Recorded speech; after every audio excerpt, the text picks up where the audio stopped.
Pronto. Olá, novamente, boa tarde, boa noite. Estamos aqui novamente iniciando. A gente teve um pequeno probleminha com a plataforma Zoom e acho que agora, pela StreamYard, nós vamos conseguir conectar e manter fazer o nosso debate aqui. Bom, vou retomar um pouquinho, porque esse vídeo vai ficar gravado, vai ficar lá na página, então acho que é importante eu retomar um pouco da história aqui dessa iniciativa. Mas antes disso, eu queria lembrar hoje a memória do Eliezer Mariano, que foi presidente do Sindicato dos Metalúrgicos aqui de Campinas, companheiro da Domingas, que é também uma companheira muito querida nossa, né? E o Eliezer faleceu hoje, agora há pouco, e a gente queria também fazer essa live aqui em homenagem à memória dele, né? Um grande companheiro que se vai. Bom, eu sou Wagner Romão, sou professor aqui do Departamento de Ciência Política da Unicamp, também presido a Associação de Docentes da Unicamp, a do Unicamp. Tenho usado esse espaço aqui da minha página pessoal no Facebook para discutir os efeitos dessa pandemia, os efeitos dessa quarentena, essa situação que o mundo todo tem passado e que está atingindo fortemente o Brasil, né, numa crise sanitária, numa crise econômica, numa crise política. E esse espaço eu tenho utilizado para dialogar com pessoas, enfim, do mundo político, do mundo acadêmico, a respeito dessa situação, e hoje nós iniciamos um eixo novo nesse debate, que é o debate a respeito, mais especificamente, de políticas públicas em tempos de pandemia, e também pensando, claro, aquilo que deve vir nos próximos meses e nos próximos anos.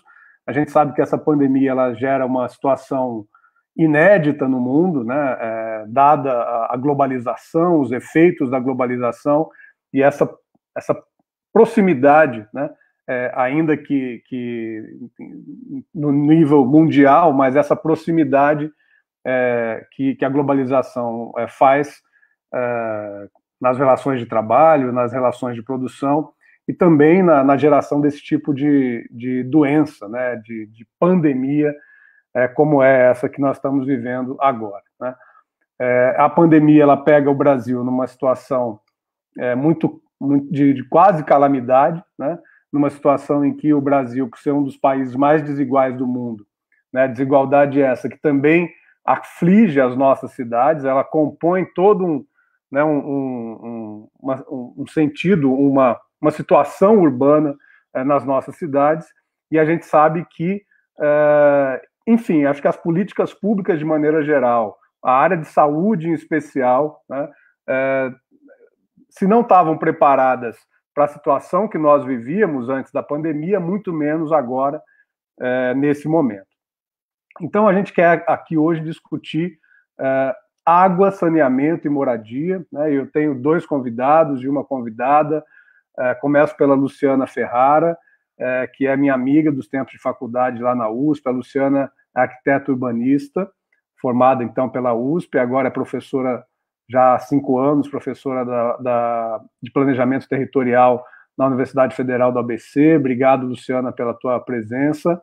Também o Vicente Andreu, um grande companheiro, que é estatístico e foi presidente da Sanasa na gestão Toninho Isalene, e também foi presidente da Agência Nacional de Águas no período dos governos petistas, né? Obrigado também, Vicente. E o Renan Roncolato, que é presidente eleito do SINDAI, que é o sindicato que agrega os trabalhadores da Sanasa aqui de Campinas. E aí, obrigado também, Renan, pela tua presença, agradeço muito.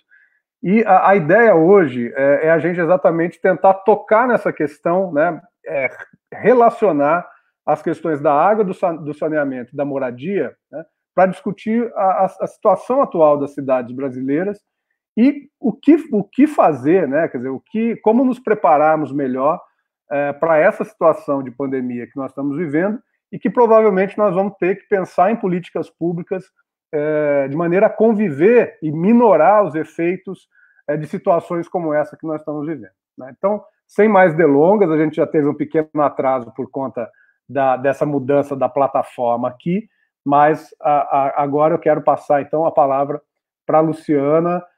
Nós vamos fazer assim, nós vamos ter aqui mais ou menos entre 10 e 15 minutos para cada fala inicial, e depois a gente volta para o debate.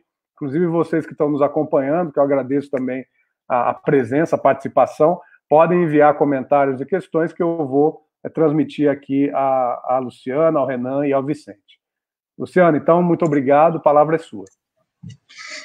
Obrigada, Wagner, eu que agradeço o convite, a possibilidade de debater, já de cara, falando como eu me sinto contemplada com o título, né, do nosso debate aqui, que já relaciona água, saneamento e moradia, né, do meu ponto de vista, essas questões que são tratadas como políticas setoriais, elas se encontram no território, no cotidiano das pessoas, então é impossível a gente trabalhar a qualificação ambiental, urbana, social dos espaços de moradia precária, sem a gente trabalhar de forma integrada, né, os problemas da moradia, os problemas do saneamento, e então acho que essa é uma questão já inicial, muito importante aqui, e que eu fico muito feliz de poder falar um pouquinho sobre isso, debater com quem está assistindo a gente, agradeço muito o convite.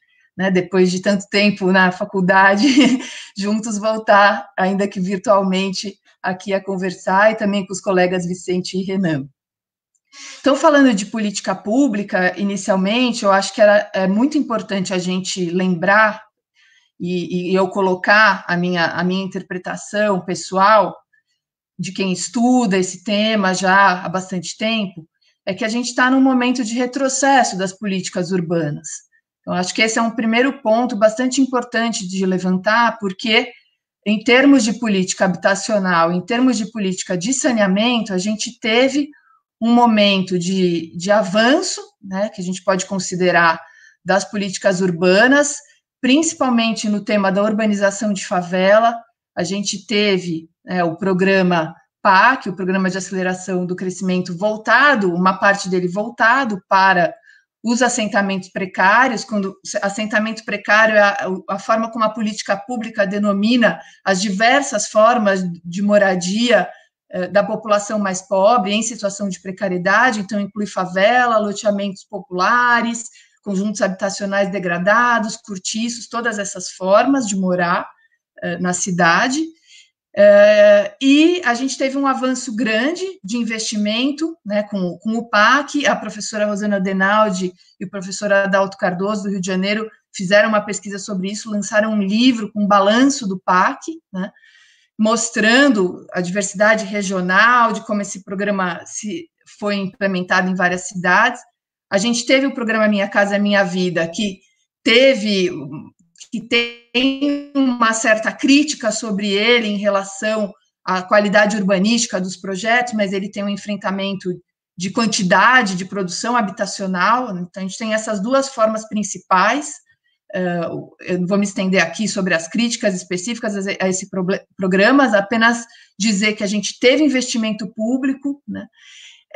Por outro lado, o saneamento também teve, depois de muitas décadas de retrocesso, uma retomada de investimento, também no contexto dos governos, dos últimos governos, e a gente, a partir, né, do golpe e do governo Michel Temer, a gente teve um retrocesso em todas essas políticas, né? Então, a gente tem menos investimento. O PAC, por exemplo, urbanização de favela, saiu da agenda completamente, né? Então, a urbanização de favela, ela tem um enfoque habitacional, claro que ela vai buscar a qualificação, a necessidade de você resolver situações de risco, a implementação de infraestrutura muitas vezes implica em remoções de unidades, mas essas remoções têm que ser garantidas com novas unidades, seja no próprio espaço da favela ou próximo da favela, né? Então, a gente tem esse ponto, e agora a gente não tem mais o programa, né? A gente não tem mais investimento. Então, e falando de saneamento, a gente também sabe, pelos dados, os próprios dados elaborados pelo governo federal, né, no momento da elaboração da Lei Nacional de 2007, a Lei Federal de Saneamento Básico, que o déficit, os principais problemas, né, de cobertura de rede, de acesso à água, ou mesmo de coleta e tratamento precário, nas grandes cidades, se concentra justamente nas áreas de precariedade habitacional. Então, São Paulo, por exemplo, tem um dado que tem o município tem 99% de cobertura de rede. Mas nesse momento da epidemia, o que apareceu com muita força? Né? A falta d'água em várias localidades, que não foi uma coisa que aconteceu agora, já era um problema anterior, né, justamente por conta dessa desigualdade no acesso às infraestruturas, e que muitas vezes vai sendo resolvida pontualmente, ou as pessoas, os moradores vão achando soluções provisórias de conviver com esse problema, né, e toca a vida, né.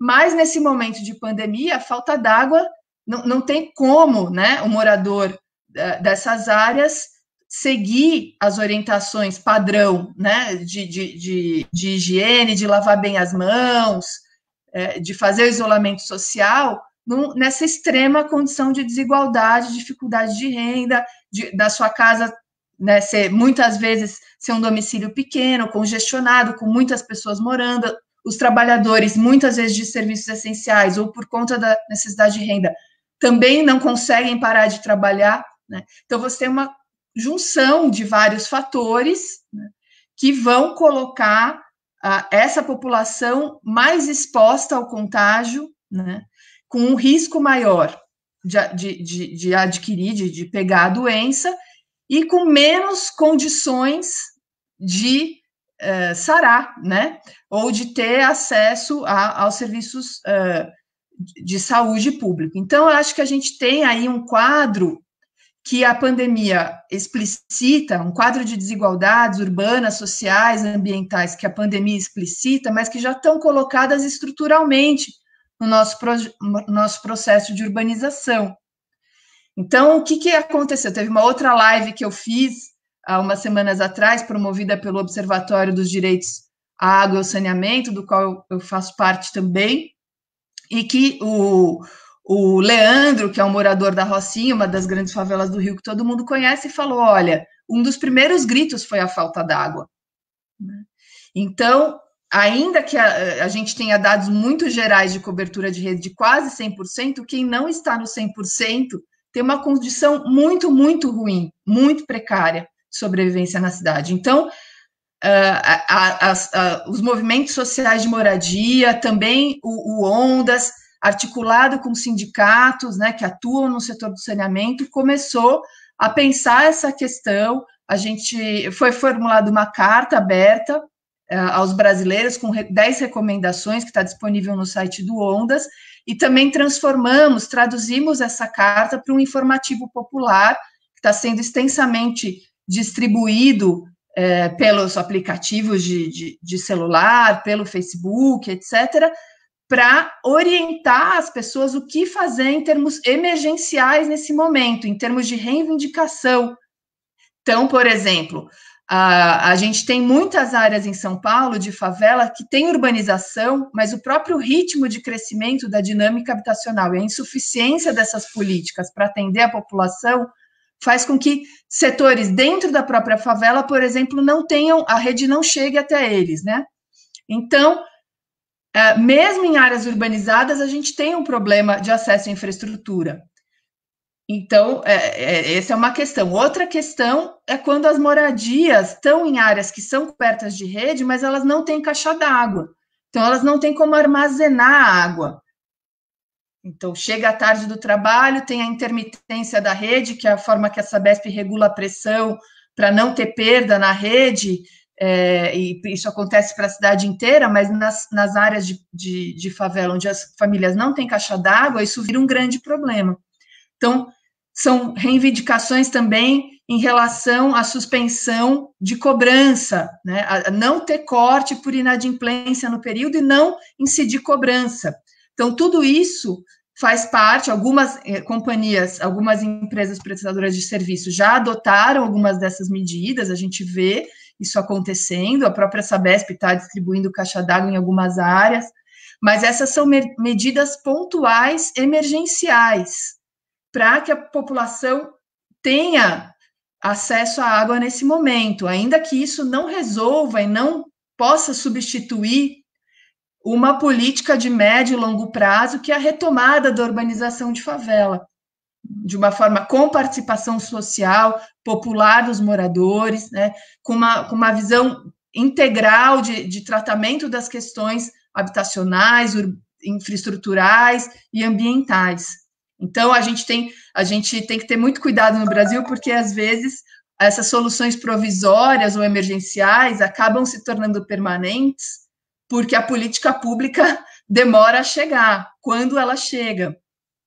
Então, a gente faz esse alerta que essa luta, que é, na verdade, uma luta pela cidade, né, pela condição de vida digna na cidade, ela, nesse momento de pandemia, pode ter algumas soluções pontuais, mas que ela não pode substituir a luta maior por urbanização de favela. Então, acho que esse é um ponto importante, né, da gente considerar.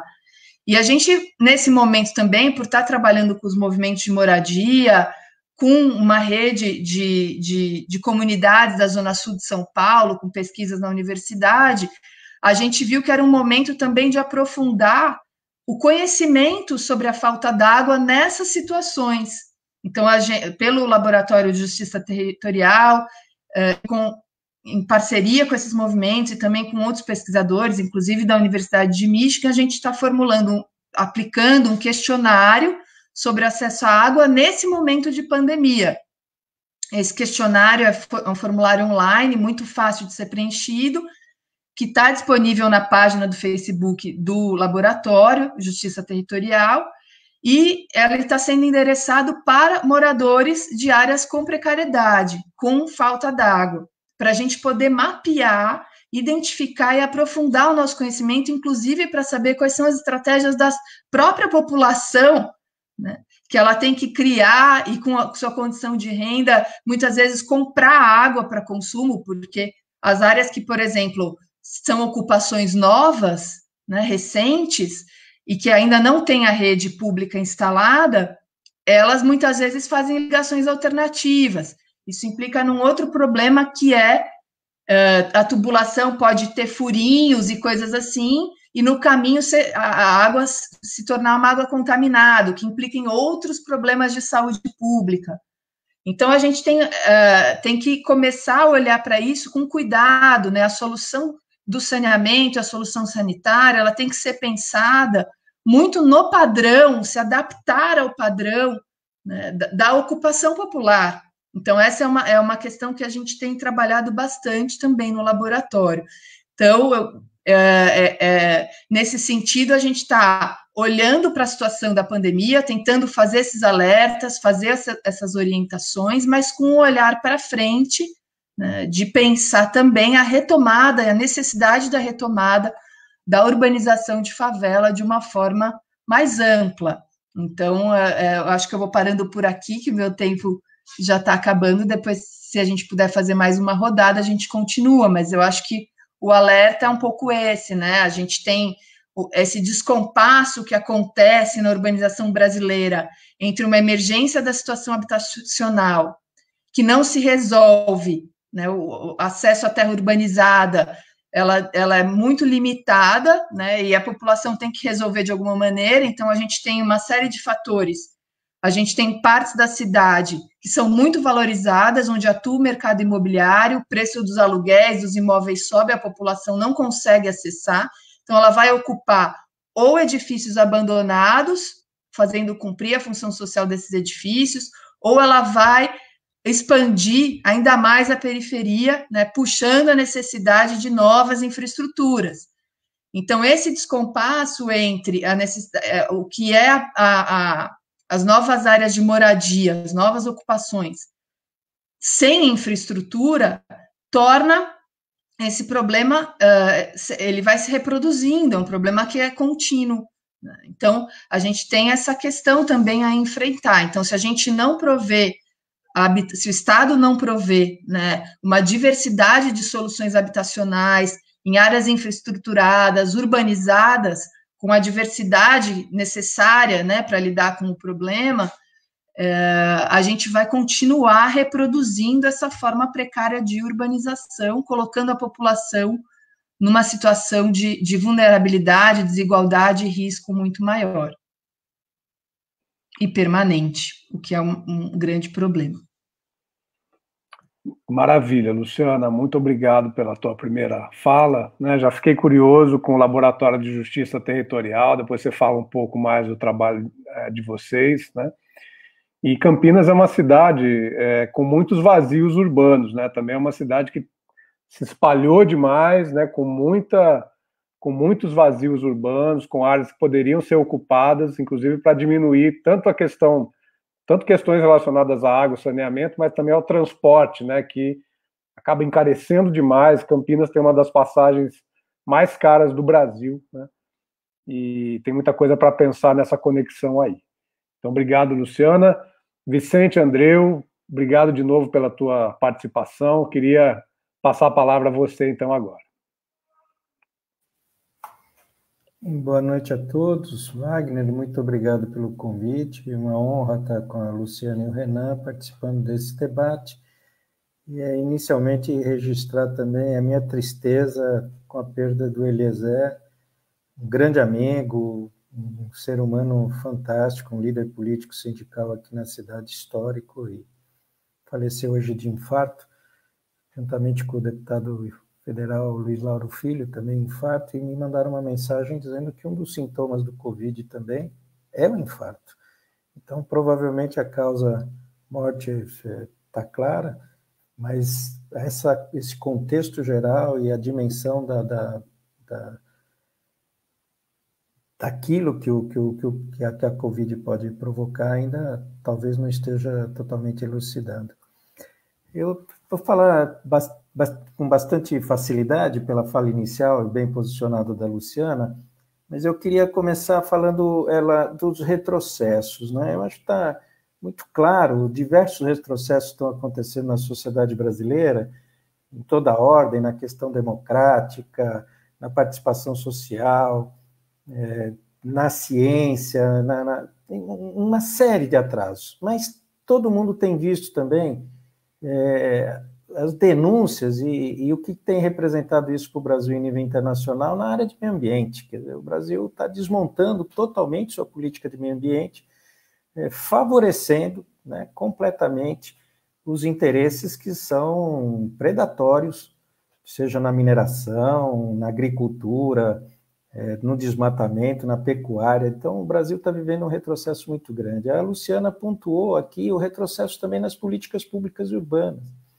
E esse retrocesso também está acontecendo na área de água no Brasil, não só na área de saneamento, com um PL que, através de uma lei ordinária, tenta mudar conceitos da titularidade na área de saneamento, que é um absurdo, talvez o Renan possa aprofundar mais, que é o PL 4162, um desastre em termos de saneamento, mas o mesmo está acontecendo na água, no sistema de água do Brasil. Então, o sistema de água que cuida não da água tratada, do saneamento, mas da água bruta, também está sendo totalmente desmontado, e isso sem conhecimento da sociedade. Começou com a saída de todo esse sistema de água que historicamente se constituiu dentro do Ministério do Meio Ambiente, e com a saída dessa estrutura, né, do Ministério do Meio Ambiente para o Ministério do Desenvolvimento Regional. E isso não é, eu digo sempre, isso não é uma mudança de caixinha. Isso é uma mudança de concepção da visão de água como um elemento da sustentabilidade para uma visão utilitarista, visão essa que levou ao uso predatório da água também, com a poluição dos rios urbanos e tudo mais. Então, estão vendendo o futuro como sendo o nosso pior passado de urbanização no Brasil, no trato da água. E reduzindo a participação social, mudando o Conselho Nacional de Recursos Hídricos. Então, há um desmonte deliberado também do sistema de água. E esse desmonte pode ser ainda maior com o andamento de um outro projeto de lei do senador Tasso Gereissati, que visa a privatização da água bruta no Brasil. As pessoas não estão acompanhando isso. Então, tem o PLC 465 de 2017, onde o senador propõe um mecanismo aonde, se as pessoas comercializarem o seu direito de uso, que no caso brasileiro não tem propriedade, o direito de uso da água é um direito precário e que não tem custo para as pessoas, e se elas comercializarem, quem compra esse direito de uso fica dono do rio. Então, imagine que nós 4 aqui sejamos usuários de uma determinada bacia hidrográfica e eu resolva comprar as outorgas de vocês 3. Bom, ao fazer isso, eu saio totalmente do controle público sobre a gestão de água no Brasil. Então, é preciso aproveitar esses espaços para denunciar também esse desmonte que acaba não tendo grande espaço na mídia brasileira. Infelizmente, em todos os setores, o que a gente está vivenciando, a palavra é retrocesso, retrocesso, retrocesso. Um segundo aspecto é entrando nas características do sistema de saneamento aqui em Campinas. Mais do que falar sobre o sistema todo, vou falar um pouquinho sobre ele, mas da resposta que o governo municipal, através da Sanasa, está dando à pandemia, que é ridículo. Há cerca de 40 dias, o prefeito municipal anunciou algumas medidas para a área de saneamento, cujo conteúdo é meramente demagógico, foi tentar vender um conjunto de medidas que, na verdade, não tem efeito prático quase que nenhum. O prefeito basicamente fez o seguinte: quem está nas tarifas sociais de Campinas, né, e essas pessoas consomem até 10 metros cúbicos por mês, né, somente até 10 metros cúbicos por mês, essas pessoas terão isenção de pagamento e o restante será cobrado pela média, os demais consumidores pela média. Bom, eu fui dar uma olhada no orçamento da Sanasa. O prefeito disse que isso vai custar R$500 mil por mês para a Sanasa, 3 meses, 1,5 milhão. A Sanasa fatura R$1 bilhão por ano. Isso significa 0,15%, quase 10 vezes menos do que 1%, o custo, né, o quanto a Sanasa vai perder de receita. Fora isso, mais nenhuma medida objetiva na cidade. Não tem um plano, como a Luciana mencionou, para tentar manter em situações de emergência o abastecimento de áreas precárias da cidade, porque hoje a água é vida, sempre foi, mas hoje, diante da pandemia, mais ainda é a definição entre viver e morrer, você ter água na sua residência para poder cuidar da sua higiene. Então, a medida do prefeito custou isso.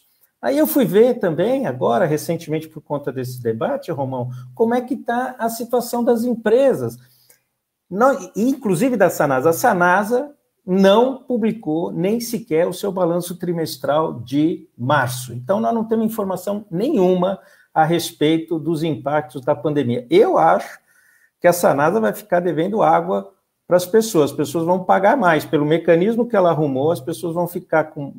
A Sanasa é que vai dever água, não vai ser as pessoas que vão dever recursos para Campinas. Então, a Sanasa não tem dado nenhum. Aí foi olhar o dado da Sabesp, que é a maior empresa do Brasil, e aqui de São Paulo também. A Sabesp saiu de um resultado positivo no trimestre de 650 milhões, arredondado, e foi para um prejuízo de 650 milhões. Aí todo mundo fala pandemia.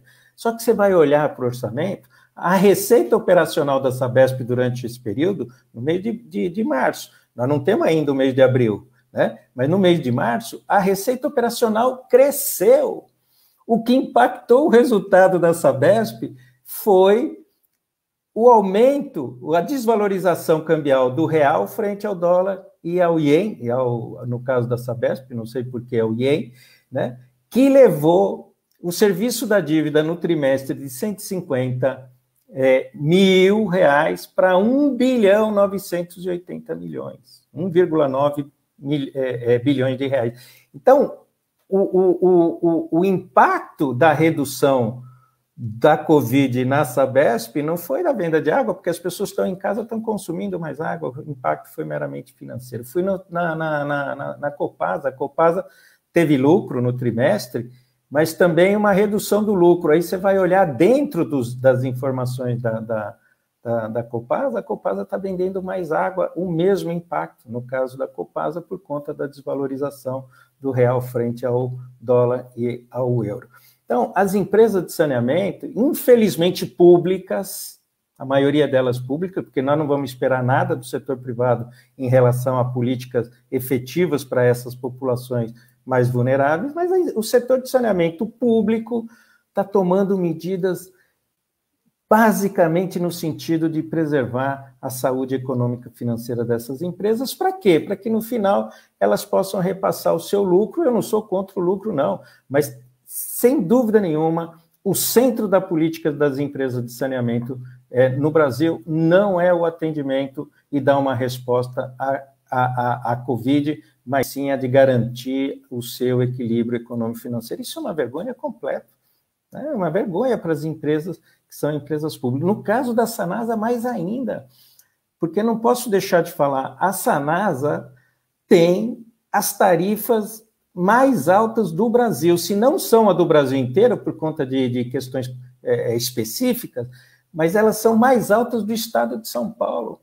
Eu fui fazer essa comparação também, Romão, e se a gente fosse atendido aqui em Campinas pela Sabesp, que não faz caridade, como a gente acabou de ver, cobra caro pela água, uma pessoa que consome até 10 metros cúbicos por mês aqui em Campinas, se fosse pela Sabesp, pagaria R$ 47,18. Pela Sanasa, R$ 79,00 todos os meses, 67%. O pessoal da classe média aí consome 15 a 20, porque o consumo de água também tem uma relação direta com a renda. Quem consome 15 metros cúbicos pagaria na Sabesp R$ 79,00, R$ 80,00. Aqui em Campinas, R$ 153,00, 90% de diferença de acréscimo. Em relação a 20 metros cúbicos, essa diferença chega a 102 metros cúbicos, a 102%. Então, as tarifas da Sanasa são extremamente elevadas.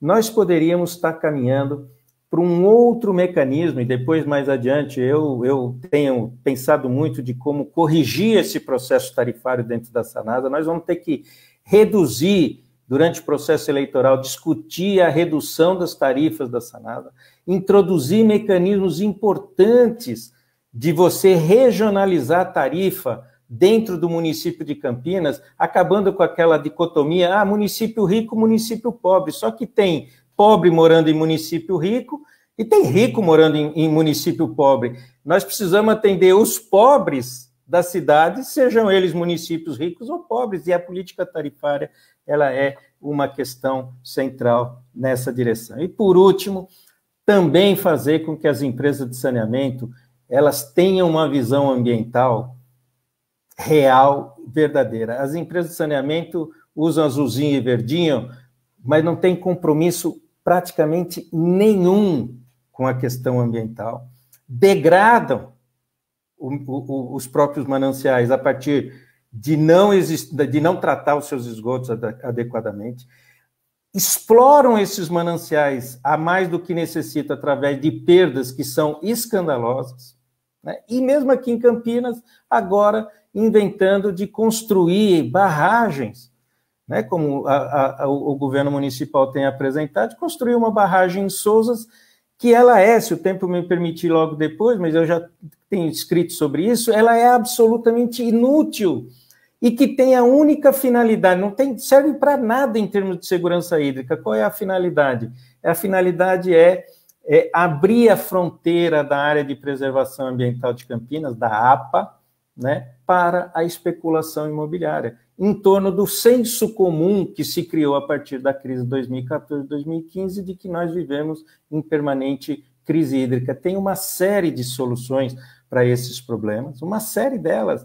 Nós podemos construir uma adutora do Cantareira, não precisamos de uma barragem, poderíamos ter água de muito melhor qualidade, nós poderíamos reverter a represa de Salto Grande, que hoje é utilizada para a geração de energia elétrica, e a empresa na qual eu trabalhei muitos anos não tem nenhum interesse em fazer a despoluição daquela represa. E vejam, Se somar a represa de Campinas, 17 milhões de metros cúbicos, com a de Pedreira, que além de tudo isso, é criminosa, porque fica a 800 metros da cidade de Pedreira, tiver qualquer problema naquela barragem, vai ser um verdadeiro genocídio. Se somar Pedreira, Campinas e Amparo, somar as três, dá menos de 100 milhões de metros cúbicos, e a barragem que já existe, basta converter de geração de energia elétrica, onde você tem inúmeras alternativas de conexão, de produção da mesma quantidade de energia, e transformar aquela barragem numa barragem para uso múltiplo,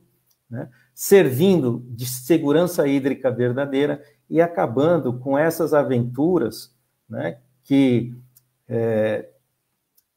sempre têm interesses que não são totalmente apresentados para a sociedade, são interesses escusos, né? No caso da APA é a especulação imobiliária, e que depois, no final, ainda se reveste em aumento de uma tarifa que já é absolutamente proibitiva na nossa cidade. Então, inicialmente são esses os comentários que eu faço, e acho que Wagner, essas questões estão sendo levantadas aqui, e elas, ao longo do tempo, elas precisam ser desdobradas em propostas, porque não basta a gente só identificar esses problemas como a gente está identificando, mas fazer propostas radicais, transformadoras, aproveitar essa crise para usar e fazer aquilo que, em condições normais, a gente não teria condições de fazê-lo. Agora, aproveitando a crise, eu acho que a gente tem condições no saneamento e na água, aqui na região, na bacia do PCJ de Campinas, de fazer uma transformação muito radical, olhando para os interesses reais da sociedade, de toda a sociedade, e não de uma parcela pequena de sempre da sociedade, das elites, seja de Campinas, seja brasileiras. Então, muito obrigado por esses minutos iniciais, e te cumprimento, cumprimentando os demais também, por a escolha desse tema. Vicente, muito obrigado. É uma aula sempre a gente poder ter o prazer de te escutar. Eu tenho dito, Vicente, para os nossos companheiros e companheiras, que nós temos uma oportunidade muito grande, né? Infelizmente, essa pandemia aconteceu e ela está sendo muito mal tratada, né? Muito mal organizada. A resistência ao vírus, ao contágio do vírus, tem sido feita de uma maneira muito precária, né? Especialmente pelo governo federal, mas também os governos municipais e o governo estadual não têm dado conta do recado, né? E o nosso campo político, nós temos que aproveitar esse momento, né, para recolocar as nossas pautas com radicalidade, né, de uma maneira a estancar as desigualdades sociais que são tão fortes no Brasil, que eu acho que estão muito claras nas falas, tanto da Luciana como na sua fala, Vicente. Esse caso da represa, né, da barragem em Pedreira, né, e também essa que estão querendo fazer em Sousas, né, toda essa parte ambiental, a questão da APA, nós vamos ter que fazer um programa aqui, um debate especificamente sobre esse tema, que eu acho que tem aqui um campo muito grande para a gente debater e trazer as pessoas para essa conscientização também. Renan, queria agora passar a palavra para você e logo depois a gente volta para que a gente continue o debate. Renan, a palavra é sua, muito obrigado novamente. Aí. Bom, agradecer você, Romão, pelo convite, pela oportunidade. Sempre importante debater água, saneamento e moradia na conjuntura atual que estamos vivendo. Parabenizar aí a fala da professora Luciana e do Vicente. Foram muito cirúrgicos aí nessas questões, principalmente falando sobre a questão do retrocesso que nós estamos vivendo, acho que desde 2016, né, onde a gente não vê um debate profundo sobre esses temas. E eu acho que a pandemia, ela, além de trazer um problema para nós agora, ela evidencia outros que a gente já vem vivenciando há muito tempo, né? Então, eu acho que é mais do que evidente a importância, né, do saneamento, da água, no combate agora ao Covid-19, né? Mas não há como você falar sobre saneamento básico sem falar sobre a democratização desse acesso, né? A gente vê uma dificuldade, né, no nosso país do acesso à água, no geral, do acesso ao saneamento, como a professora falou, de regiões periféricas que têm esse acesso à dificuldade de receber o saneamento básico, né? E aí, trazendo um pouco para o que eu vivo aqui, né, que é a questão da Sanasa, né, a gente representa a BRK em Sumaré, o SAE em Atibaia, e algumas empresas, dentro elas privadas e pública, e tentar entender um pouco da onde que vem essa precarização do setor público e do setor privado, né, nessa questão do saneamento. Como o Vicente falou, o setor público às vezes tem uma dívida por mau gerenciamento, né? Às vezes gere de forma errada e fica essa dívida aí com a sociedade. O setor privado é evidente que é administrado de forma corporativista e fica mais claro aqui quando a gente vai fazendo um estudo a mais sobre as questões, né? Deixa eu só abrir a matéria aqui. Recentemente, a Sanasa assinou um termo aí, o governo municipal, junto com a direção da Sanasa, foi em novembro de 2019, para um investimento de 282 milhões para substituir 433 quilômetros de rede. É um investimento onde tem um estudo que comprova que o payback de retorno desse investimento leva de 30 a 40 anos para ter um retorno desse investimento, dessa substituição desses 423 quilômetros de rede. E aí fica a pergunta nossa, né? Qual empresa privada faz um investimento de substituição de redes, onde o retorno leva de 30 a 40 anos para se pagar, né? Isso a gente não vai ver acontecer na iniciativa privada. O que a gente vê, e a gente vê aqui bem próximo nosso mesmo, o Maré é um exemplo disso, são empresas privadas, onde a gente tem um índice de perda, a gente tem um índice de perda de água, né, e a gente fala aqui de um recurso, né, que é essencial ao ser humano, um bem essencial ao ser humano, onde o índice nacional nosso no país é uma perda de 40%. Né? Chega lá para o norte, nordeste, a gente chega a ter índices de perda lá de até 60%, 70%. Né? A gente, na Sanasa, aqui, historicamente, né, isso acho que a gente pode atribuir aos trabalhadores, a gente tem um índice de perda de 20%. Né? Esse investimento de 282 milhões que a Sanasa anuncia na substituição de 423 km de rede é para diminuir esse índice de 20% de perda para 15%. Isso não vai acontecer, mas é uma outra questão. Então a gente vê assim que o investimento no saneamento para você manter, né, esses índices de perda é um investimento alto e um retorno muito demorado. Isso nós estamos falando de substituições de rede, né? Não estou nem falando de implementação de novos projetos, porque se você for implementar novos projetos em periferia, levar essas redes para regiões que não têm acesso, esse payback de retorno é muito mais demorado ainda. Né? Leva um retorno de 40 a 50 anos para você ter o retorno desses investimentos. As iniciativas privadas que a gente vê, né, nessas regiões aqui, a gente vê Sumaré, Limeira, enfim, elas têm assumido o setor público de saneamento num caos muito grande. Então, eles fazem medidas paliativas, instalação de válvula redutora, você reduz a pressão, né, faz reparos e você tem um ganho rápido ali, né? Porém, isso chega a um certo momento de que o sistema ele entra em colapso.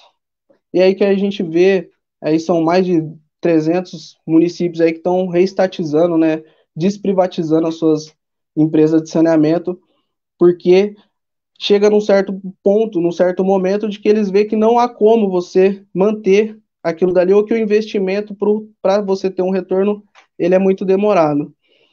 Então a gente percebe ali, né, essa lógica da privatização do saneamento, que você não tem um debate, né, como foi colocado ali a PL 4162, não há um debate a fundo sobre isso, as pessoas elas não conseguem entender de que se não é um setor público, se não é uma administração social voltada para a sociedade em si, você as regiões mais periféricas, elas cada vez vão ter menos acesso ao saneamento, menos acesso à água. Então, o retrocesso que nós estamos vivendo nos últimos tempos são de uma retórica de privatização, de diminuição do Estado, uma retórica que vem se esvaziando agora. Na pandemia, a gente percebe que ela não se sustenta. Né? Dentro do saneamento, então, quando você faz esses estudos, quando você levanta essa questão desses dados, você percebe, então, que se sustenta menos ainda. Né? O saneamento é como se você tivesse um carro. Se você não faz as manutenções, não troca o óleo, não troca o filtro, chega um momento que ele vai fundir o motor. A gente substitui rede da década de 60, da década de 70. Ela tem uma vida útil. As redes que são colocadas agora, ela tem uma vida útil de 40 anos. Daqui 40 anos você tem que substituir essas redes de novo. Ela entra como ativo da empresa. Então, assim, é necessário que você faça essa manutenção diariamente, né? Na Sanasa agora nós estamos tendo um problema porque nós estamos havendo um revezamento e a gente só faz, agora durante a pandemia, a gente só faz manutenções corretivas, a gente não faz as manutenções preventivas que tem que fazer para a gente conseguir manter esse índice de perda lá embaixo. Se isso se estende por muito tempo, se você deixa de fazer as manutenções preventivas, a perda começa a aumentar, né? Você não consegue chegar a isso até um certo momento, mas isso é uma empresa pública, né? Ela tem que assumir a responsabilidade junto com os governos e assumir. A iniciativa privada, não. Acabou a concessão, ela devolve para a mão do Estado. Isso fica cada vez mais oneroso quando devolve isso para a mão do município ou para a mão do Estado. Porque você recebe uma empresa com as redes cada vez mais antigas, cada vez tendo mais vazamento, e para você fazer essas substituições de rede, para você manter a empresa cada vez mais com índices de perda menor, dando acesso maior a essa sociedade, isso vai cada vez ficando mais oneroso para o município no geral. Um exemplo muito claro disso é Paranaguá, né? Região lá do Paraná, que eles fizeram uma concessão, eles privatizaram a região central da cidade, quer dizer, as pessoas que tinham mais recursos financeiros, e as regiões mais periféricas deixaram na mão do município, né? Então, assim, ficaram na mão as pessoas da região mais periférica cada vez tendo menos acesso, tendo mais dificuldade ao acesso ao saneamento, com pouco investimento, e eles privatizaram ali a região central, e agora, se eu não me engano, já devolveram, inclusive, para a mão do município de novo, porque, como eu falei, você fica fazendo manutenções pairativas, porque o investimento para fazer a manutenção de substituições de rede, de implementação de novos projetos é muito alto, e aí chega num momento que esse sistema ele entra em colapso e ele não se sustenta.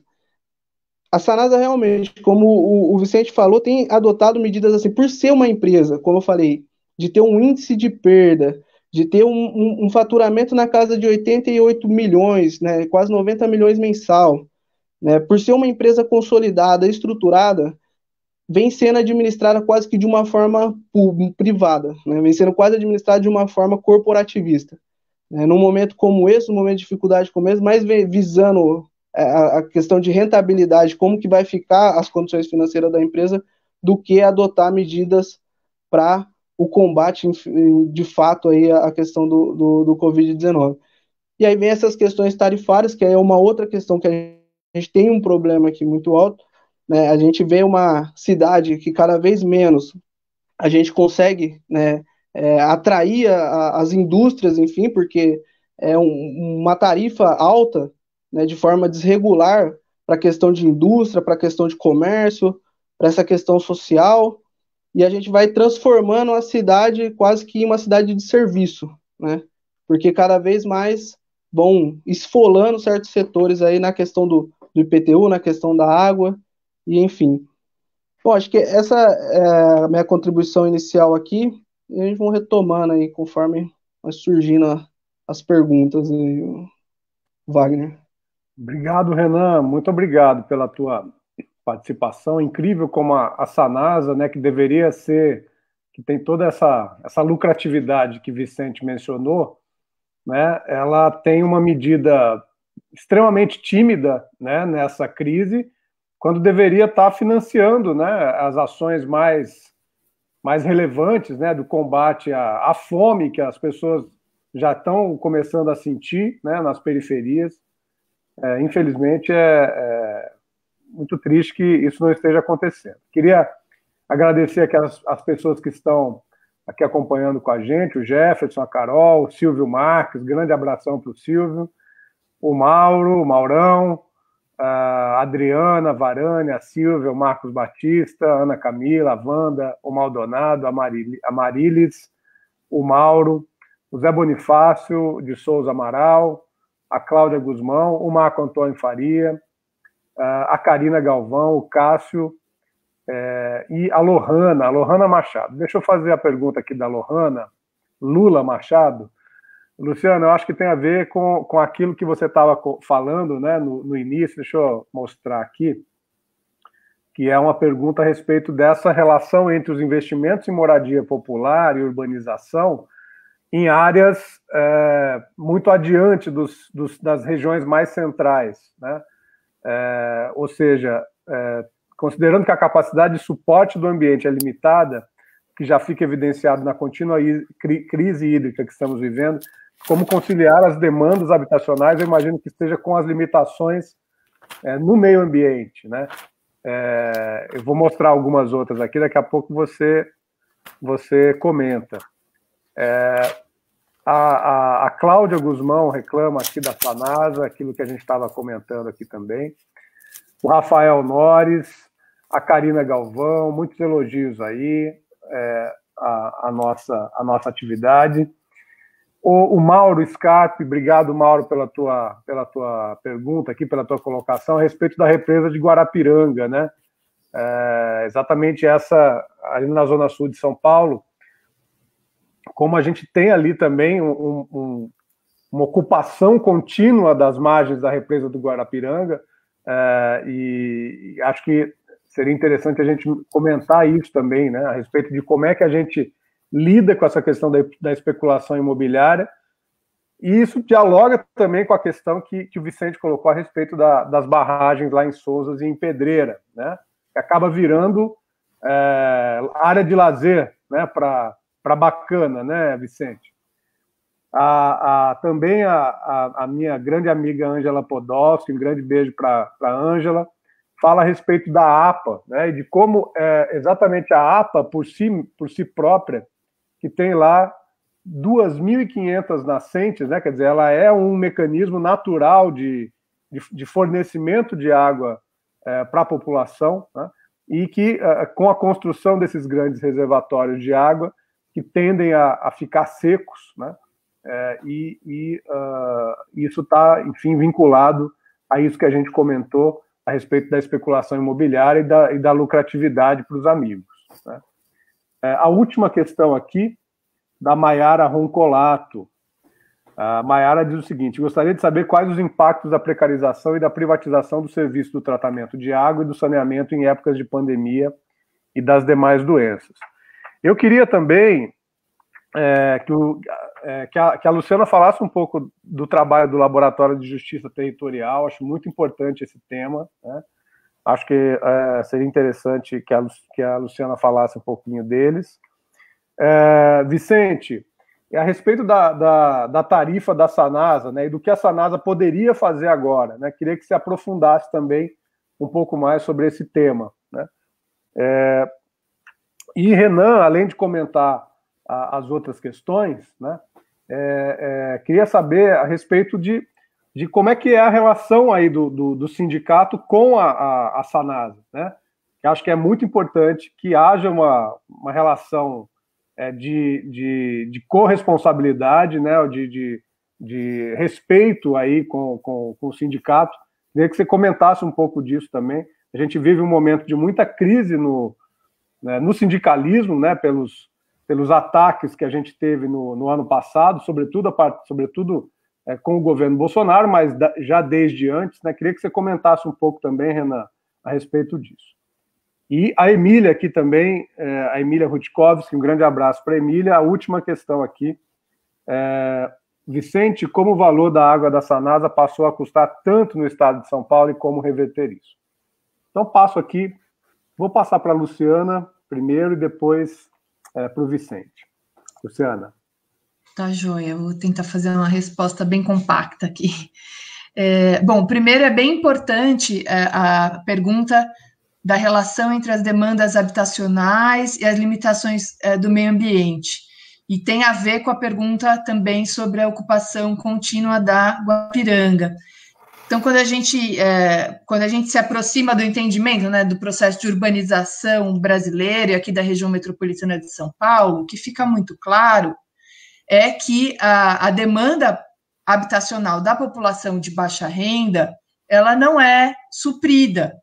A condição de baixa renda faz com que as pessoas não consigam acessar a habitação, a moradia, seja por meio do aluguel, seja por meio da aquisição de imóveis no mercado imobiliário. Por quê? Porque o mercado imobiliário ele atua nas regiões de maior valorização, maior infraestrutura, equipamentos urbanos, acesso à cultura e vários atributos, né? O que faz com que o preço dos imóveis tenha um crescente permanente. Ele pode, no máximo, estabilizar, mas é muito raro a gente ver uma área que desvalorizou, né? Para desvalorizar tem que acontecer alguma coisa muito grave com a região. Então, a gente observa que essa valorização não é só a especulação, mas é uma valorização imobiliária permanente que faz com que essa elevação de preços absolutamente inviabilize o acesso a bairros infraestruturados pela população. Então, a população vai, ou em grande medida, ocupar edifícios abandonados, como eu falei anteriormente, em área central. Inclusive, isso começa com uma reivindicação de que a população tem sim o direito de morar em áreas providas de infraestrutura, em áreas centrais, só que uma grande parte da população, inclusive porque a gente está numa metrópole, você tem uma dinâmica de fluxo populacional muito intenso, grande parte dessa população vai para as áreas geograficamente mais periféricas da metrópole, não só no próprio município de São Paulo, como nos outros municípios da região metropolitana, né, falando aqui de São Paulo. Então, as áreas das represas, Guarapiranga e Billings e Cantareira, ao norte, elas são áreas, apesar de elas terem uma restrição ambiental maior, porque elas são áreas produtoras de água e deveriam ter a vegetação preservada, os cursos d'água que chegam na represa preservado para a gente ter uma melhor qualidade de água, elas foram, desde há muitas décadas atrás, sendo ocupadas para resolver essa questão da moradia, sem infraestrutura. Então, são áreas que concentram também uma demanda por intervenção pública de urbanização muito grande. Então, a gente cria com isso uma situação muito desfavorável, inclusive para a própria produção de água. Mas ela não vai se resolver se a gente não enfrentar o problema da moradia. Quer dizer, a população que já habita as áreas de proteção ambiental, elas precisam de uma qualificação. Agora, para esse avanço não continuar tão forte como ele tem acontecido, é preciso pensar soluções habitacionais fora das áreas de proteção ambiental. Então, essa é uma questão que a gente discute há muito tempo, né, e que precisa ser encarada com a seriedade e com a dimensão grande que ela tem, né, de muitas pessoas demandando moradia. E aí eu aproveito um pouco para falar do PL, né, 4162, porque o PL que busca alterar a lei de 2007, a Lei Federal sobre Saneamento.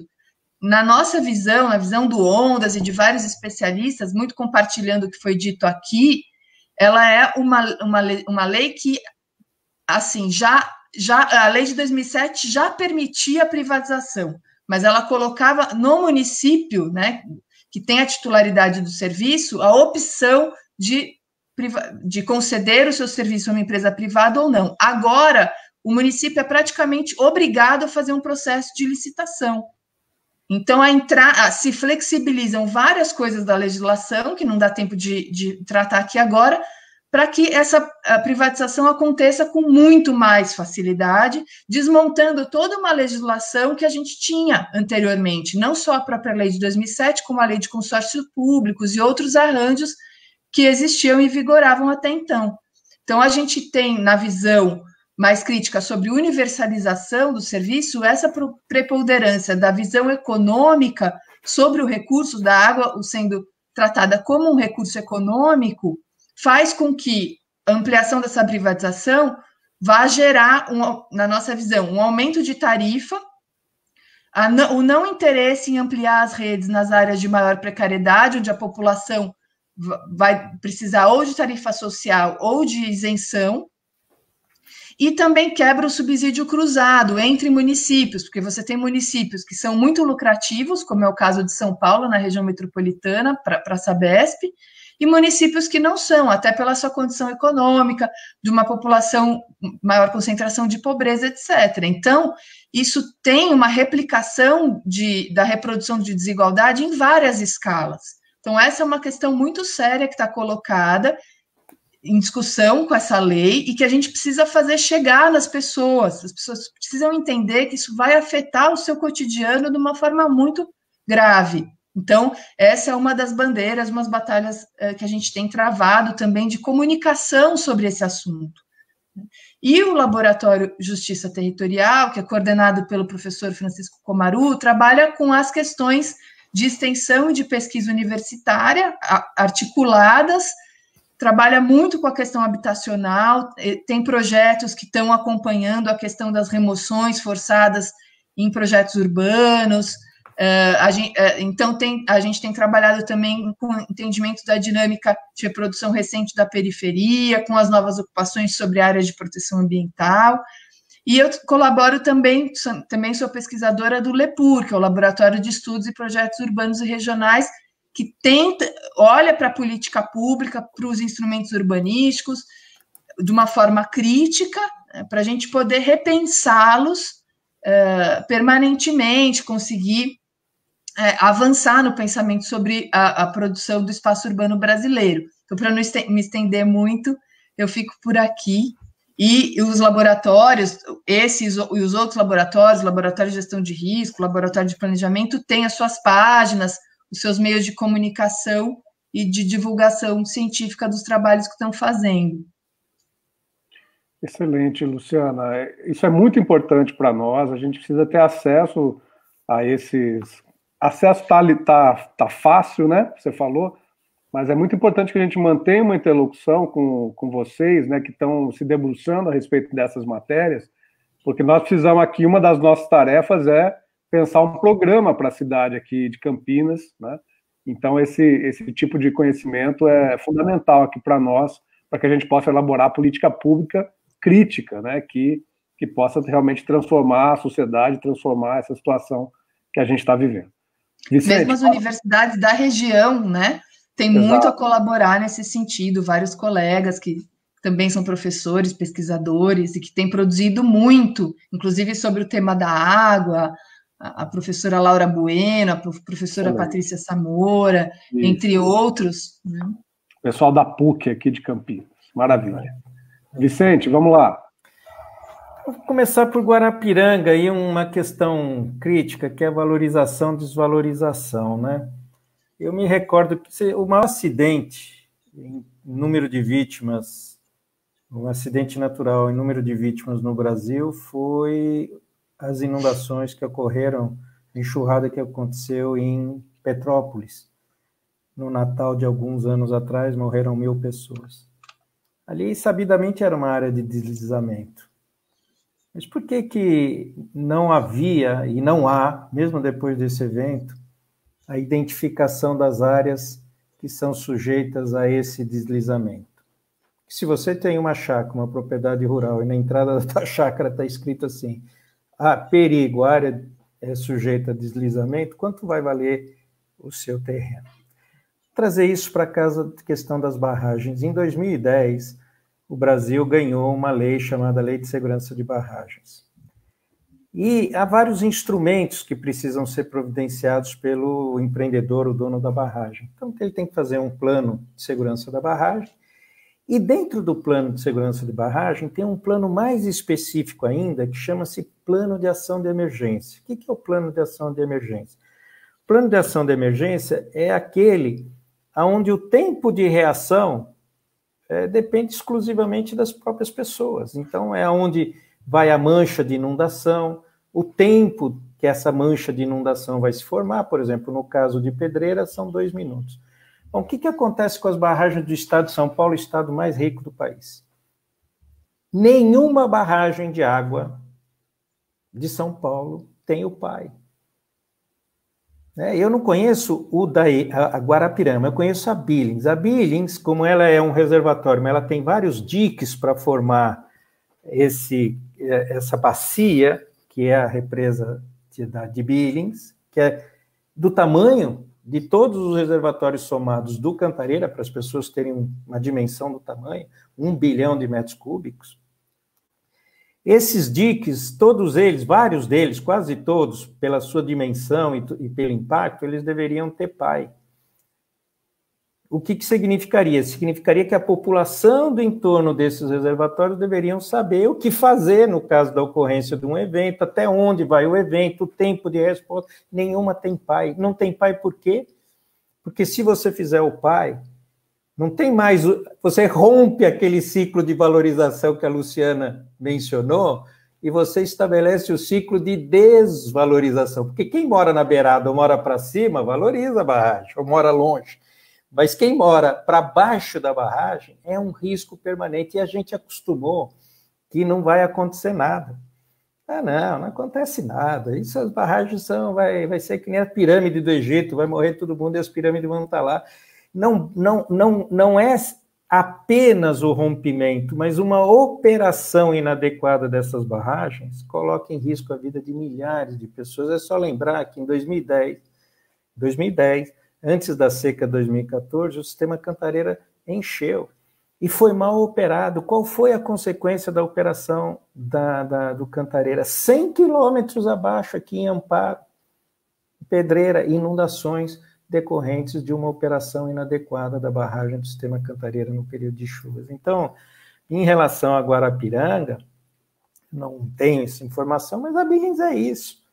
A Billings deveria ter os planos explícitos, as pessoas informadas, treinadas, como são em qualquer outro país, como nós aqui estamos vivendo isso na pandemia, a gente cada um tem que se resolver sozinho. Por quê? Porque o poder público age em direção do atendimento dessas demandas privadas. A Ângela fala sobre medidas de sustentabilidade para a produção de água, ela está absolutamente correta. As obras de você tem que combinar infraestrutura, gestão e ações de sustentabilidade. A produção de água, ela é fundamental. E qual é o raciocínio normal? O raciocínio normal é de você ficar no limite do que você tem com o que você consome em termos de água.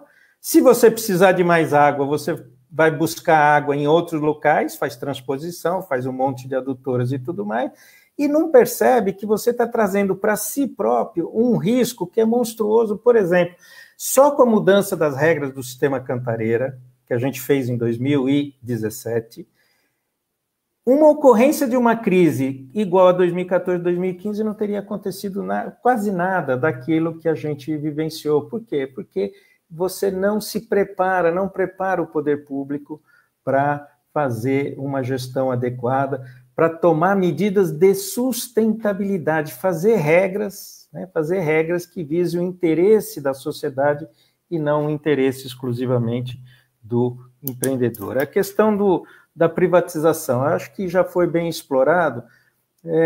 Eu tive uma experiência pessoal, em 1994 eu visitei o Japão, e conheci lá as empresas de energia, que são empresas privadas, mas são empresas públicas, porque elas são gerenciadas, a sociedade cobra das empresas, né, uma transparência, uma rentabilidade, tarifas, informações, que elas, mesmo tendo controle privado, elas são empresas públicas. Aqui no Brasil, a gente tem empresas privadas e empresas públicas que são administradas como empresas privadas. Então, não é a privatização em si, na minha opinião, que é o grande problema. O problema é que se você tem uma sociedade tão desigual e você coloca um elemento que vai desequilibrar ainda mais a balança em favor de quem tem dinheiro, não pode privatizar um serviço como esse. Não pode privatizar um serviço como esse. É porque é contra a privatização? Não. No fundo, é porque eu sou contra a visão dos empresários brasileiros que tratam dos serviços públicos, energia, telefone e água. Então, a privatização agravaria ainda mais. No caso de Campinas, eu vou fazer uma fala polêmica aqui, viu, Wagner? Mas a situação tarifária é tão escabrosa, escandalosa, que ela teria margem para, mesmo numa privatização, o cara ia enxugar tanto os custos, demitir servidores, deixar de atender a população, que no limite ainda poderia provocar um reajuste tarifário. O Renan falou sobre indústria. Wagner, a tarifa da Sanasa para o comércio em relação ao setor comercial comparada com a Sabesp é mais de 100%, chega a 160%. Isso é um escândalo. Escândalo. Então, quem vai, olhando lá, quando vai fazer seu investimento, olhando a tarifa de Campinas, vir para Campinas, achar que vai fazer seu investimento por aqui? O que a gente poderia fazer? Você me pergunta. Eu acho que eu passei muito rápido por isso, mas teria que ter um plano estruturado, não só para a favela, mas para as populações em situação de rua. Porque quem cuida da população de situação de rua na pandemia é a assistência social. A Sanasa poderia ter montado, né, um sistema de lavatórios, de pias, de banheiros, aonde você combinasse uma proteção maior para essas pessoas, não só porque elas são seres humanos, mas porque elas também são, como qualquer um de nós, se não tomar uma medida adequada, nós somos vetores de expansão. A Sanasa tinha que impedir o corte, parar durante o período de pandemia, de cortar as famílias. E aí, o que acontece? Você tem R$600, vamos supor uma família que depende aí do auxílio emergencial que o Congresso conseguiu, né? Que o governo ia dar R$200 uma única parcela, foi para 600 em duas. Uma família que depende desses R$600, chega os R$600, ela faz o quê com esses R$600? Corre para pagar a conta de água? Né? Então, se ela não pagar, vai cortar. E os R$600 você vai competir, fazer uma competição no orçamento doméstico entre comprar alimentos, comprar remédio, comprar equipamentos de proteção, máscara, o que for necessário. Então, a Sanasa, sabe qual foi a decisão do prefeito? O corte decide individualmente lá na empresa. Entendeu?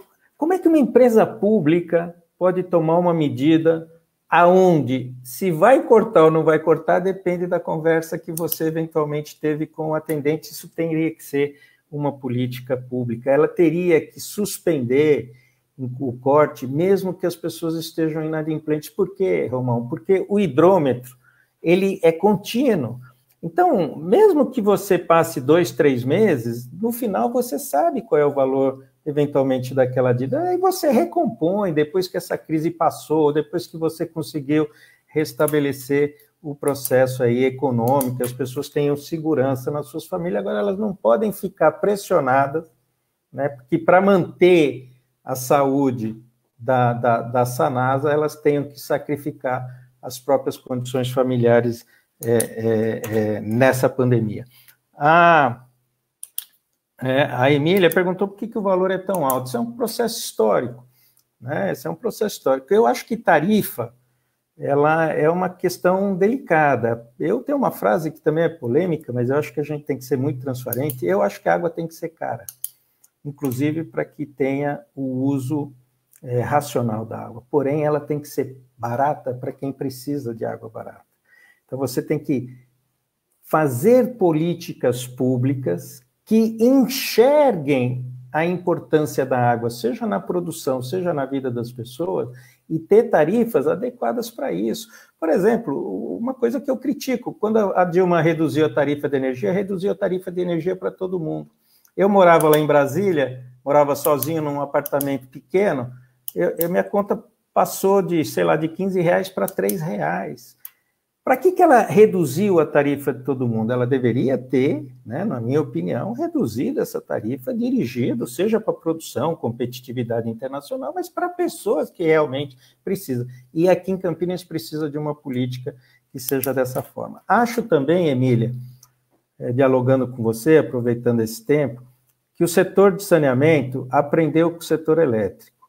Depois do apagão de 2002, as tarifas de água, da tarifa de energia no Brasil estouraram. Por que estouraram?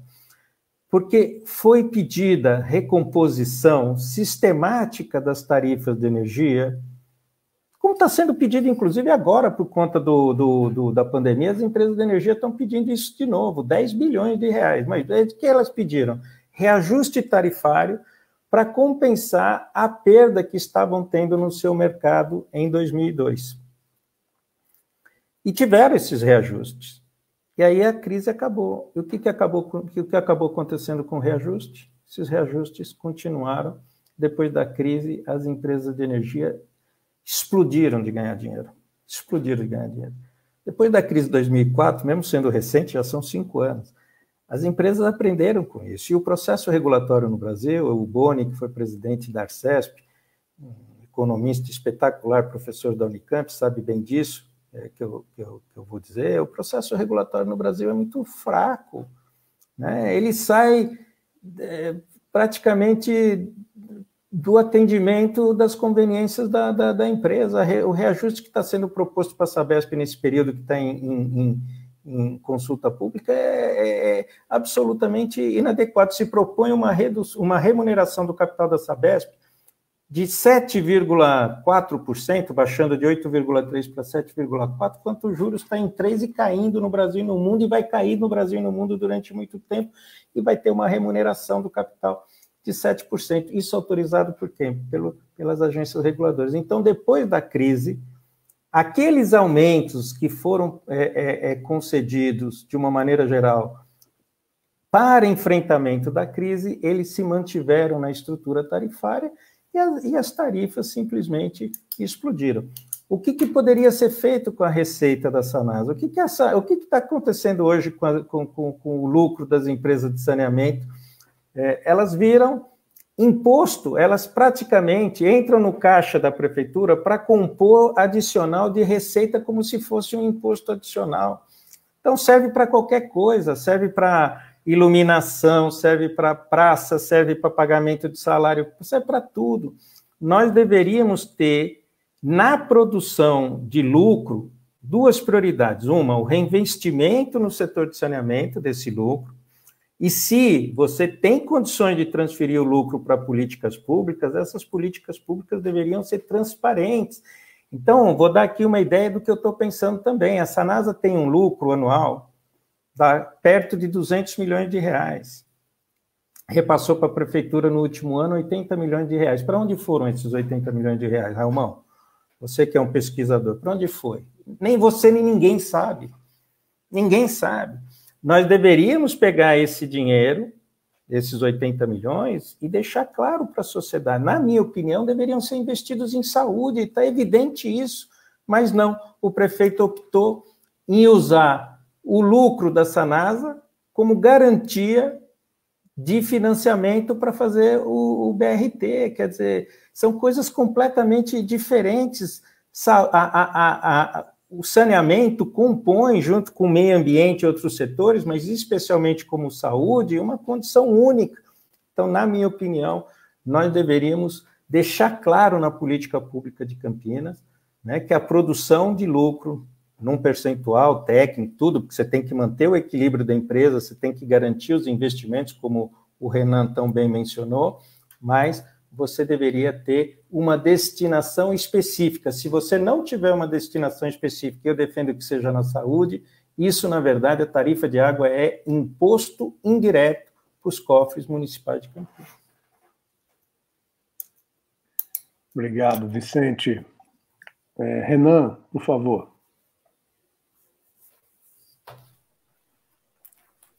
Bom, acho que bem colocadas as questões aí em si, né? Vou falar um pouco sobre essa questão da precarização, né?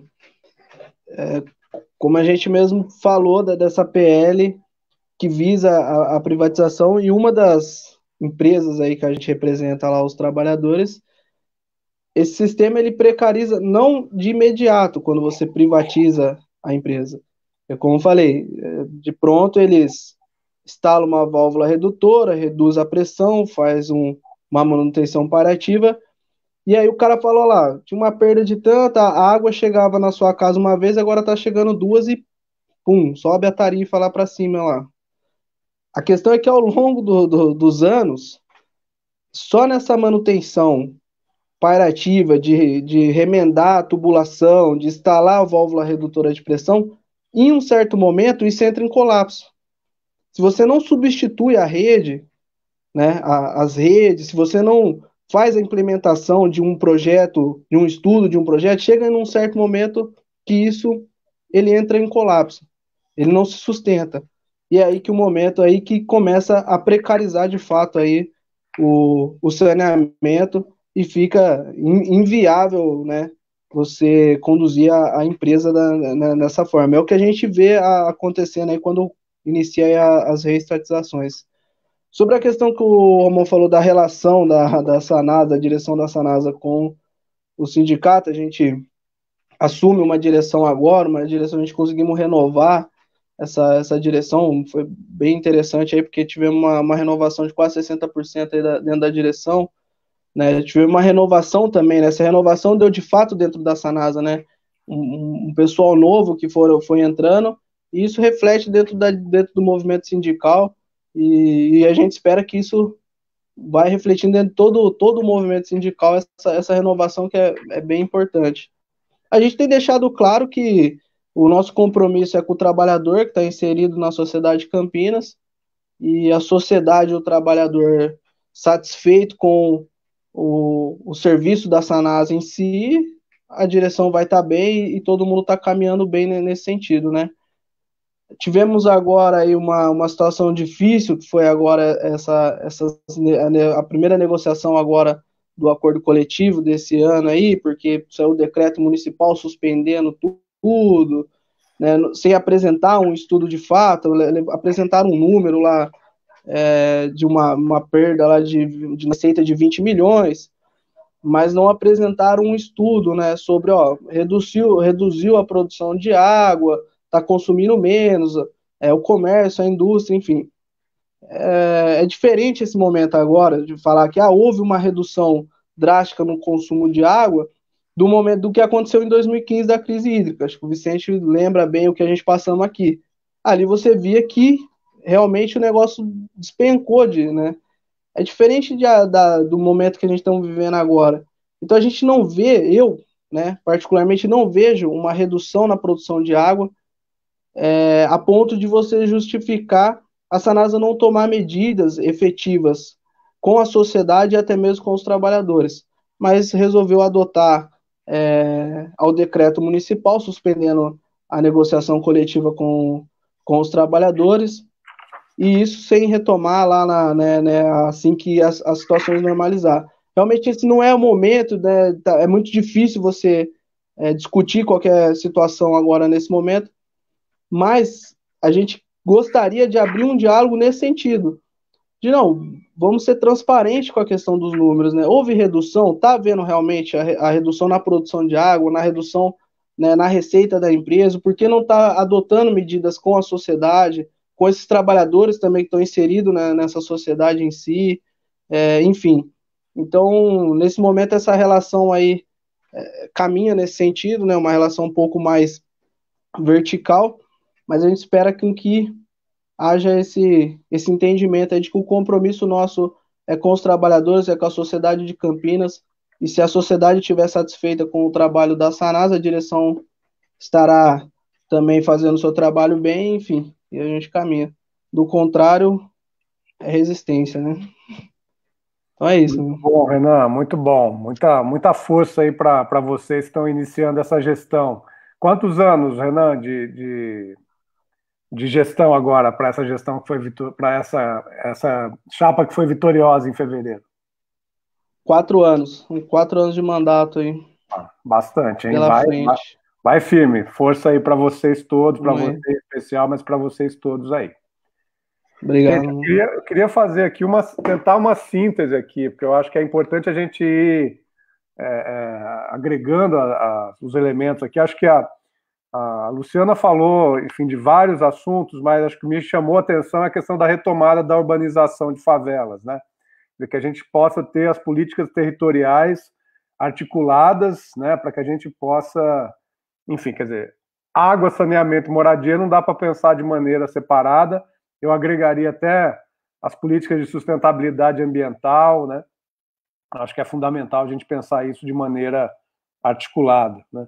Vicente chamou atenção aí para pelo menos o PL 4162 e o PLC do Tasso Gereissati, 465, né, Vicente, para a gente ficar atento, fazer campanha contra, né, esclarecer a população. Acho que é muito importante a gente estar ligado nesses tempos de pandemia, a gente fica mais focado naquilo que tem tentado fazer ou se proposto para diminuir o impacto da pandemia, mas é muito importante a gente manter o nosso olhar sobre essas leis que estão lá, enfim, para piorar a vida do nosso povo, né? E acho que a questão, Vicente, também da tarifa da Sanasa, né? Trabalhar a regionalização, trabalhar a redução da tarifa, trabalhar a destinação desse lucro, que vai continuar grande. O Renan caiu aí, espero que ele consiga voltar, mas essa destinação do lucro, que continuará grande, mesmo com redução de tarifa, né? Para propostas de políticas públicas na cidade, de preferência ligadas ao campo da saúde, à questão da saúde. E o Renan falou, enfim, muito a respeito da democratização do acesso à água, ao saneamento, né, da importância de manter, enfim, toda a arquitetura das tubulações, enfim, daquilo que faz parte da infraestrutura do saneamento e da água. É muito importante essa permanência também. Luciana, acho que o Renan está voltando aqui. Queria que você fizesse, Luciana, as tuas palavras finais. Queria te agradecer novamente a tua participação, agradecer muito essa 1h30 que você passou conosco aqui. Um prazer revê-la e te escutar também. Eu que agradeço, eu não tenho muito mais colocações. É claro que a gente poderia ficar discutindo aqui muitas coisas, mas acho que tudo que foi pontuado aqui é muito relevante. Eu agradeço muito a oportunidade de estar com vocês aqui. Seguimos dialogando. Obrigado, Luciana. Vicente? Muito rapidamente, eu queria alertar para uma coisa que acho que está embutido nesse contexto todo, além das questões políticas, que são as mudanças climáticas, né? E a devastação que isso tem causado sobre o meio ambiente, mas especificamente sobre a água, a alteração do ciclo hidrológico decorrente das mudanças climáticas coloca a gente em insegurança permanente.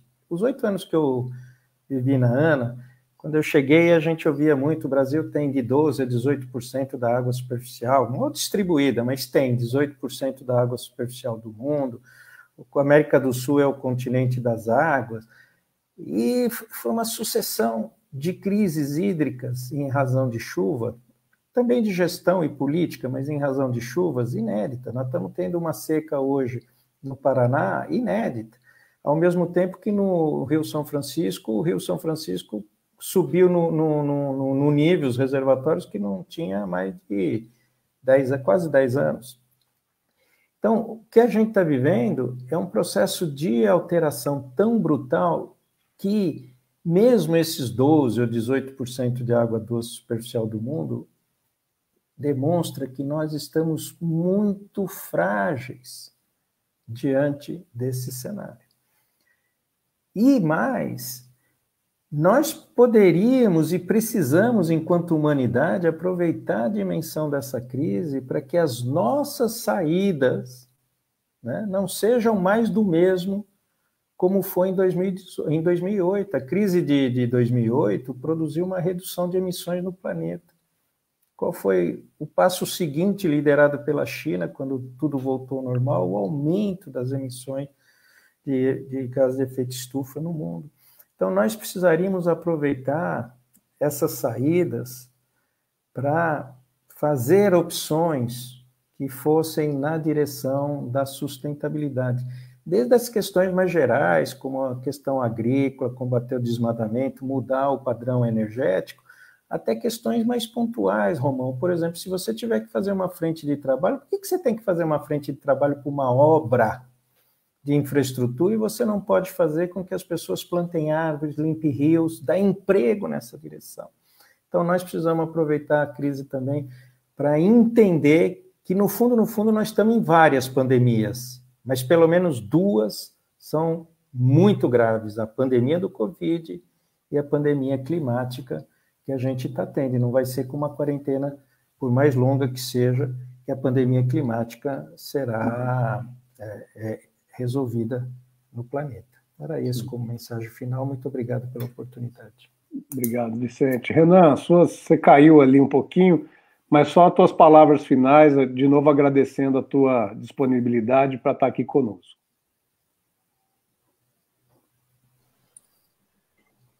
Opa, eu que agradeço, Romão, a oportunidade de falar que as portas do Sindai para essa próxima gestão estão abertas aí. Espero que essa situação normalize o quanto antes. Falar para a professora Luciana Ferrara também vir fazer uma visita, nos conhecer aí e fazer esse debate importante aí, inclusive com a categoria. O Vicente eu não preciso nem falar, porque já tá aí da casa, é quase com um diretor dessa atual direção aí. Mas é Maravilha, isso, um forte gente. abraço. Obrigado demais de novo, Renan, Luciana, Vicente, a vocês que comentaram, que fizeram perguntas, né, que compartilharam esse nosso debate aqui. Queria dizer que ele vai ficar na minha página aí do Facebook, né, e que você possa também disseminar esse debate. Acho que a gente falou aqui de temas extremamente importantes, e quanto mais essa notícia, essa mensagem se disseminar, melhor para que a gente possa estar mais preparado para enfrentar esse futuro que já está aí, né, batendo nas portas. Então, um grande abraço para vocês. Amanhã eu vou fazer uma live com o Josué Medeiros, que é um grande amigo, colega, companheiro do Sindicato dos Docentes da Universidade Federal do Rio de Janeiro. O Josué é cientista político também, atua lá na Universidade Federal do Rio. Nós vamos falar sobre a conjuntura política. Nós vamos falar, a pergunta é: Bolsonaro está mais fraco ou está mais forte? Então, eu queria te convidar para estar junto conosco para a gente discutir a conjuntura política. Grande abraço e até a próxima.